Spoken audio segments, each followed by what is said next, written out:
Mustang Shelby GT500 is not the only new product from Ford at the 2019 Detroit Auto Show. The Blue Oval also introduced the brand new 2020 Explorer.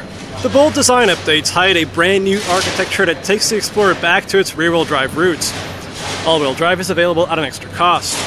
It's highly unusual for a family SUV to have 4 exhaust tips. That's because this is the ST variant of the Explorer. It's a performance-oriented model with a twin-turbocharged 3-liter V6 engine that makes 400 horsepower.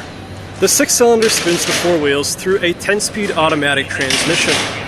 Ford says the Explorer ST will hit 143 miles per hour if you give it enough tarmac. That's an impressive figure normally associated with a sports car like the Mustang, not with a family SUV. There are, of course, other variants of the 2020 Explorer, including a fuel-sipping hybrid model. The big news inside is that Ford made the Explorer a much smarter SUV.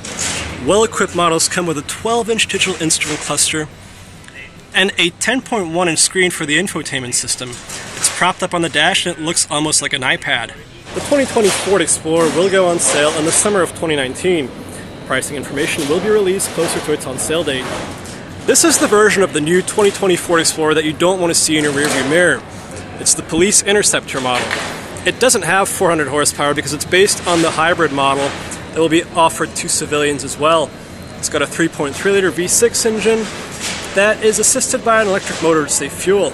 It's decked out with extra lights on the hatch, on the spoiler, and of course on the roof. Up front there's a massive bull bar to help cops catch bad guys. Like the standard model, the Explorer Police Interceptor is coming to your rearview mirror in the summer of 2019. Don't say we didn't warn you.